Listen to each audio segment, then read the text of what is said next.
Biyyoyaa ammallee yooyaa dhaggeeffattoota raadiyoo BBC Afaan Oromoo sagantaan keenya Naayiroobii keenya irra dhufu am jalqaba. Oduu galgal kan isiniif dhiyeessin keessaa oduu suukaneessaa Benishaangul Gumuz irra dhuftuun eegal. Guyyaa tokko eegee ministeerri muummee Benishaangul malee namni 100 olii ajjeefaman jiraatota dubbifne. Mani isaanii mana keessa abidda qabsiisanii innaan isaan naa ba'uu qawween warra harka keessan onni tare shukkoon ajjeesu. Talaalii COVID-19 fudhachuuf amanamummaa qabdu nan fudhateen haasofne. Garuu guyyaa tokko na qaba jedhee ofirratti eegan ture jechuudha. Osuma kanaan jennu talaalliin kun dhufee koonfidensii addaa natti uume. Gaazexeessaa Ibrahim Haji Alii akkamii yaadatamaa sagantaa keessatti isinitti himna. Oduu gaggabaaboo addunyaallee isiniif dhiyeessaa an asli galgalooti nuu dhiyaadha.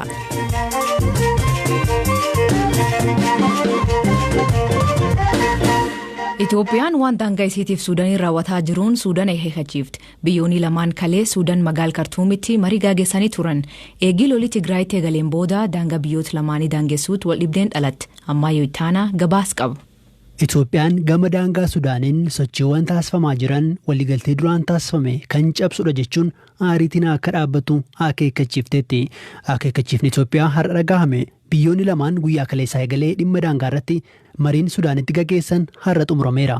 Marii kana irratti jila Itoophiyaa kan hoogganan ministeera muummee ittaanaa fi ministeera dhimma alaa Itoophiyaa obbo Dammaqaa Mokonninidha. Akka miidiyaaleen biyya keessaa gabaasanitti wanti daangaa irra mudate waliigaltee biyyoota lamaanii kan cabsedha jedheera mootummaan Itoophiyaa.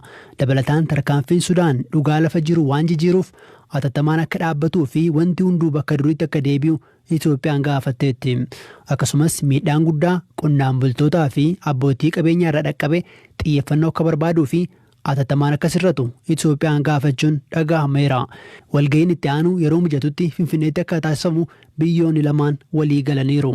Erga mootummaan dhaabatii beelleeffatee tarkaanfii fudhachuu eegalee gama daangaa biyyoonni lamaan itti wal dhabanitti walitti bu'iinsi mudateera. Kanaanis gama lamaanuu lubbuun akka darbe ibsameera. Ta'us waraanni Sudaan daangaa irratti waraana hedduu bobbaasuun lafa kiyya jedhu fagoo adeemee to'achuu isaa miidiyaaleen biyyattii gabaasaa turan. Adeemsi Sudaan garuu Itoophiyaa hin gammachiifne.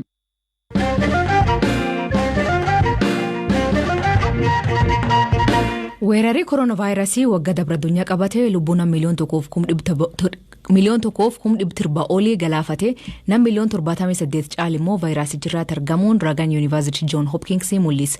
Namoota vaayirasii kanaan hubaman keessaa tokko ga'ii fayyaati. Tallaaliin Faayizaa dhiyootan kennamuu eegaleen namoota fudhataman keessaa tokkonas daraara daadhii. Daraaraan magaala San Jose Kalifooniyaa mana yaalaa Plumtree keessa hojjeta. Tallaaliin eegalu isaan ofiitti amanamummoo itti dabaluu himan. Dhugaa dubbachuuf hagammaatitti anillee kanan hin qabamne rabbumatu harka narra qabee malee namoonni hojjettoonni illee warri hojjennullee baay'eetu waan kanan qabamanii rabbumatu na eegee hagammaatti homaa hin qabamne garuu guyyaa tokko na qaba jedhee ofirratti eegan ture jechuudha. Osuma kanaan jennu talaalliin kun dhufee koonfidensii addaa natti uume hagammaan qabamne kana booda immoo wanni kun argame. Firii ta'een hojjedhaa homaa rakkoon hin jiru kan jedhudha. Koonfidensii guddaa natti uume. Tarii ogeessonni fayyaa kaan maal jedhu miira akkamii qabu? Kanneen akka keefaa yaaddoo qaban tarii miira akkamii keessa jiru amma? Warri fudhan illee hin jirani garuu nama hundaa miti. Namni dhibee adda addaa qabu fakkeenyaaf namni immune systemii rakkoo qabu maybe rakkoo white blood cell nacci jedhamtee waan jedhamu kana rakkoo adda addaa warra qabanii.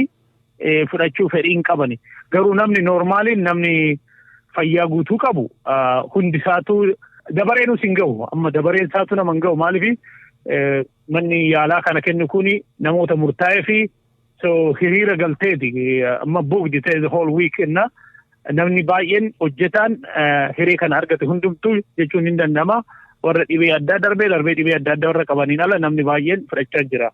Isatti aanumoo yoon fudhata gaa marsaa lama akka fudhatamudha kan himame. Guyyaa 21 booda. Guddaa galatoomi.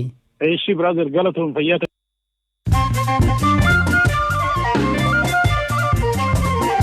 Dhaggeeffattootni oduu gaggabaaboo isiniif dhiyeessinaa jalqabaan filannoon biyyaalessaa marsaa ja'affaa ji'oota muraasan booda gaggeeffamuuf paartileen qophaa'aa turan keessaa 26 ulaagaa kaa'aman waan hin guunneef haqamuu boordiin filannoo biyyaalessaa beeksise. Dhaabbileen siyaasaa maqaa Oromootiin hundaa'an 9 fi kan maqaa uummata magaalaa Finfinneetiin hundaa'e tokko kanneen haqaman keessa jiran. Dhaabbati walaabummaa pireesiif gaazexeessota dhaabbatu Committee to Protect Journalists jedhamu CPJ'n barkan keessa gaazexeessota 30 ajjeefamuu bu'a qorannoo haaraa baasen ibsa. Sababa hojii isaaniitiif fo'amanii ajjeefamanii bara 2019 turirraa dachaa oliin dabaluu ibsan. Dooniin waraana Ameerikaa Soomaaliyaan baatee humni waraana isaanii 700 olii biisuun baasuuf waraanni kun Al-Shabaab waraanuuf Soomaaliyaa bobbaasanii ajaaj President Donald Trump kan loltoota Ameerikaa cufu galchaa jedhirraatti ba'uu jiran.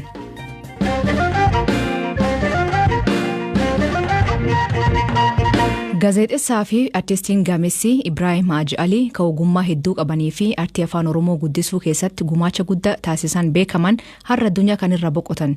Ibrahim bar dabree galee dhukkubsachaa ture yeroo dheeraaf yaala argachaa turan.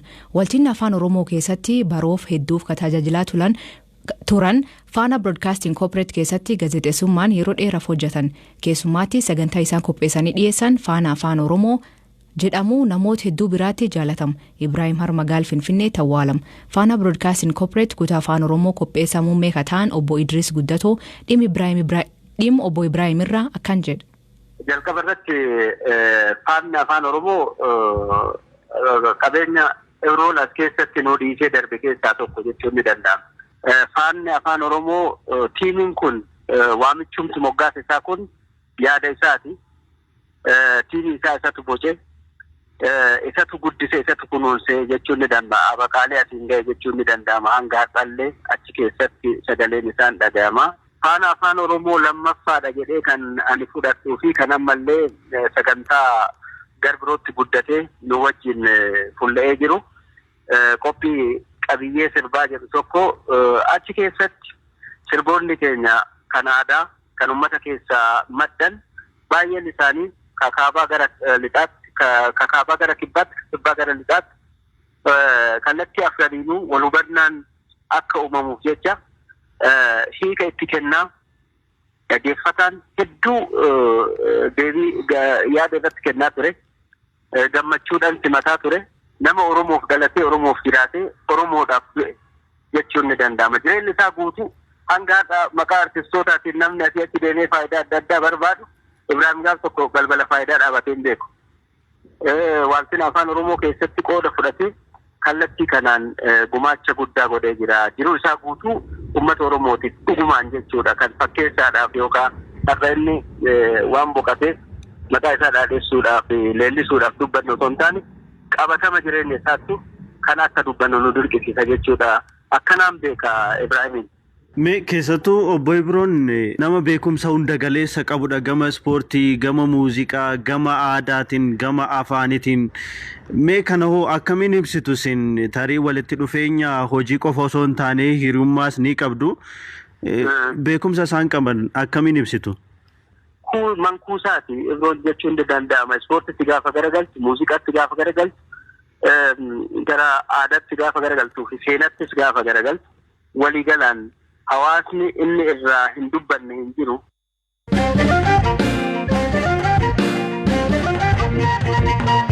Naannoo Beenishaangul Gumuz godina Matakal Aana Bulaanaatti haleellaa qamoonni hidhatan raawwataniin namoonni 100 olii ajjeefamuu akinoollee jiraatonni himan. Godina Matakaliitti ajjechaan sabaa bu'uura godhatee irra deebiin raawwataa ture. Ajjechaan kun eegikalee ministeerri muummee Abiy Ahmad qondaaltota mootummaa federaalaa olaanoo waliin rakkinicha furuu fi jiraatota waliin mari'atanii deebi'aniin booda raawwate. Jiraatan Aana Bulaan BBC'n dubbise ajjechaan raawwatee sukkaneessa ta'uu hima. Ammayyuu ittaanatu dubbise. Amma namni fira keenya du'eenaani waan isaanii amma keenya bu'aa jirna. Abbaa koof firaadha baay'ee firaadha. Eenyudha moo? Kumarraa. Obbo Kumarraati? Obbo Kumarraa. Yoom ajjeefaman? Har'a ganama sa'aatii 2. Eenyutu ajjeese? Warra shiftoota. Isaan qeeruma turanii? Bakka baay'ee nama fixanii har'a. Nama meeqa fixan? Amma makalaakiyaan fixanii. Sa'aatii 5 jaaraa dhaqanii isaanii seebaa midhaanii funaananiiru akka 70 reessa gana gootiraan deemne gana katamaa bichaa 70 funaananiiru. Reeffa 70 sassaabanii lakkaa'aniiru? Ganaadha gana jimaaree 300 midhaanii caalaadha ganaadha funaanamne. Kanaafuu lakkoofsi namoota ajjeefamanii 100 caalaadhaan jechaa jirtaa? 300 irra caala ganaadha makalaakiyaan funaanan jiruudha. Amma reeffi eessa jira? Reeffi sassaabame? Mana isaaniirraa funaananii kaa'anii dhiisan. Eessatti ajjeefaman? Manni isaaniirra mana keessa abidda qabsiisanii innaan isaan innaa ba'u qawween rukutu. Manatti abidda qabsiisanii gaafa miliquuf manaa ba'an immoo ala dhaabatanii qawweedhaan rukutu? Bakka hunda akkasuma ajjeesanii? Qestoon shukkaanii maashonii aggatanii mageessanii caaka keessa. Kan ukkaamsanii fudhatantu jira? Baay'eedha isaanii. Amma teessa jirta? Magaalaadha moo baadiyyaadha? Magaalaadha. Magaalaa maal jedhamtu? Bulan. Duuba kee sagalee dhagaa bataskaanaadha jirtu? Awwaal jedhataniiti? Ganaadha boor malee har'a hin danda'amudha. Ganaadha mana keessa dhiisanii bo'aa jiru namni malee gana fira gana hin dhufne. Firris hin dhageenye? Gana ijoollee isaanii gana hin dhufne. Qawweedhumaan immoo maaliin ajjecha raawwatan? Isa amma inni qawween ajjeessan. Isa fira keenya. Namoota akkamii ajjeesu isaan? Dhalayyuu dhiirayyuu ijoollee hundeedhaan isa argatan diimaa hunda ajjeesuu darbu. Diimaan maali? Maal jechuudha diimaan? Warra qayyoota jechaadha. Fuula diimatammoo? Shinaashan jedhanii Oromoo Amaara hin jedhan hunda ajjeesuu darbu. Qawweedhumaan ajjeesu? Warra harka keessaan olli tari. Shukkoon ajjeesu. Warri fiigaa turan immoo qawween ajjeesu. Sa'aatii meeqatti dhufan egaa amma isaan? Sa'aatii 3 kaabii dhufanidha. Barii dhufanii? Barii dhufanii bakka ajjeesuu jammaranii mana gubaa jammaran. Hospitaal magaal bulan argamuutti nasii ta'uun ka hojjetan namni maqanaaf dhossaa jedhu haleela raawwateen namoonni 40 ta'an gara isaanii dhufuu dubbatan. ጠዋት ላይ ተኩስ ነበር ተባለ ወደዛ ቦታ ከዛ ገነመ በከሰነቴ ዱካስነ ቱሬ ጀደመ ሰዓት 5 fi 6 booda namoonni lakkoofsan 30 hanga 40 ta'anii fi miidhaman yeroo ammaa hospitaala jiru kanneen miidhaan guddaan isaan mudatee jiru karrasaasaan akkasumas waxxeen waraanamanis jiru kanneen baay'ee miidhamanii hospitaala seenan jiru hanga yoonaa kanneen hospitaala dhaqqaban keessaa daa'imni waggaa 4 taatu duuteetti namoonni achi dhaqanii arganii dhufan akka nutti manitti namoonni 150 fi isaa ol ta'an ajjeefamaniiru jedhama reeffi hin baanes jira. Haa ta'u malee sabab galtee meedikaala hin guunneef kanneen isaan bir dhufan tajaajila guutuu argataa jiru jedhanii akiyyaanne BBC'tti himan. ያለው ትራንስፖርቴሽን ችግር ስላለ ግብአቶችን ማሟላት አልቻለም ነበር.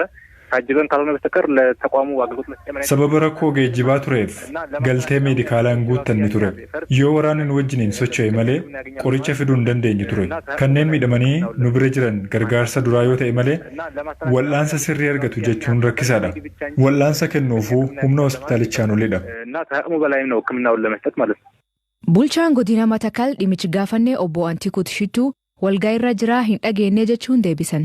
Gamkaaniin dubbii himaa naannichaa obbo Mallasa Bayyaanaa haleela raawwachuun mirkaneessee garuu namdu'ee odeeffannoo guutuu akka hin qabne dubbatan. የጉዳት መጠኑ በጣም ከፍተኛ እንደሆነ ነው እዛ አካባቢ ላይ ባለኝ መረጃዎች የሚደርሱኝ odeeffannoo dhaqqabaa jiruun miidhaan dhaqqabee jiru olaanaa akka ta'edha. Aanaa bulan ganda bakkujjii jedhamutti humnoonni fara nageenyaa tarkaanfii fudhataniiru. Taateen raawwate gaddisiisaadha. erga dhukaasni dhaqqabee booda raayyaan ittisa biyyaa humni farra ripheelodaas milishaanis rakkinicha qolachuuf carraaqaa jiru. Hanga dhumaatti qulqulleessuuf humni dabalataa seenee humnoota farra nagaa irratti tarkaanfii fudhataa jiru.